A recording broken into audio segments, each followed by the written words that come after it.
திராவிடர் கழகம் நடத்திய தாலி அகற்றும் நிகழ்ச்சி ஒரு அருவருக்கத்தக்க செயல் என பாஜக தேசிய செயலாளர் ஹெச் ராஜா கண்டனம் தெரிவித்துள்ளார். இந்துக்களின் மனதை புண்படுத்தும் நோக்கில் திராவிடர் கழகம் இத்தகைய நிகழ்ச்சியை நடத்தியிருப்பதாகவும் அவர் குற்றம் சாட்டியுள்ளார். இது முதல்ல ஒரு அருவருக்கத்தக்க நிகழ்ச்சி. திரு ஈவேரா அவர்கள் பெண்கள் திருமணம் செய்து கொள்ளக்கூடாது, பலகாரக்கடையிலே இஷ்டப்பட்ட பலகாரத்தை சாப்பிடுவது போல் இஷ்டப்பட்ட ஆண்களோடு இருக்க வேண்டும் என்றெல்லாம் பேசியவர்தான். ஆகவே அவருடைய திராவிடர் கழகம் இந்த மாதிரி செயல்களில் ஈடுபடுவது ஒரு ஆச்சரியமான விஷயம் அல்ல. சில தாலியே இல்லாதவங்க, அதை பற்றி கவலைப்படாதவங்க, சினிமாவுக்காக காசுக்காக தாலி பலதரம் கட்டிக்கிறாங்க.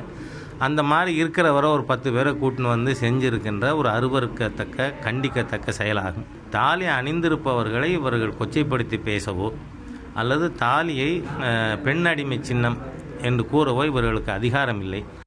திராவிடர் கழகம் நடத்திய தாலி அகற்றும் நிகழ்ச்சிக்கு இந்து முன்னணி தலைவர் ராமகோபாலனும் கடும் கண்டனம் தெரிவித்துள்ளார். சடங்கு சம்பிரதாயங்கள் மீது நம்பிக்கை இல்லாத திராவிடர் கழகத்தினர் தாலி குறித்து பேசுவது ஒரு வகையில் மகிழ்ச்சி அளிப்பதாகவும் அவர் கூறியுள்ளார். தாலின்னு ஒரு விஷயத்தில் தீக்காரனுக்கு நம்பிக்கை வந்திருக்கேன்னு ஆச்சரியப்படும். ஒழுக்கம், தாலி இதெல்லாம் பற்றி கொஞ்சம் கூட தெரியாதவர், கவலைப்படாதவர் இப்போ இந்த விஷயத்தை பற்றி பேசுகிறது ஒரு விதத்தில் திருப்தியாக தான் இருக்குது. இந்த நடத்துகிற இந்த போராட்டத்தை மக்கள் ஒரு கேலி கூத்தாக தான் பார்க்குறாங்க. அவர் மேலே யாருக்கும் எந்த நம்பிக்கையும் கிடையாது. திராவிடர் கழகத்தின் தாலி அகற்றும் நிகழ்ச்சிக்கு தமிழக பாஜக தலைவர் தமிழிசை சவுந்தரராஜன் கடும் கண்டனம் தெரிவித்துள்ளார்.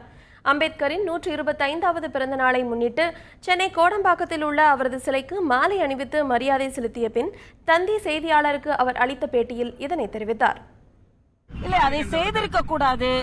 இது நாங்கள் எதிர்ப்பதை விட தமிழக பெண்கள் ஒரு புனிதமான நாளில், எல்லாரும் கொண்டாடி கொண்டிருக்கின்ற ஒரு நாளில் என்ன ஒரு வக்ர புத்தி, எதற்கு இதை செய்ய வேண்டும்? இதை செய்வதனால் அவர்களுக்கு என்ன லாபம் கிடைக்கிறது?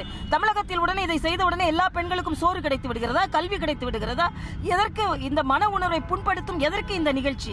தேவையே கிடையாது. ஆக தேவையற்றதை அரசியலாக்கி கொண்டிருக்கும் திராவிடர் கழகத்திற்கு என்னை போன்ற நான் மட்டும் கண்டனம் சொல்லவில்லை, தமிழகத்தில் உள்ள அத்தனை பெண்களும் கண்டனத்தை சொல்லிக் கொண்டிருக்கிறார்கள். ஆக ஒரு நல்ல நாளில் ஏதோ ஆக்கப்பூர்வமாக எவ்வளவோ செய்யலாம். இது என்ன ஒரு புத்தி என்று எனக்கு தெரியவில்லை. அதனால் இதை நான் வன்மையாக கண்டிக்கிறேன்.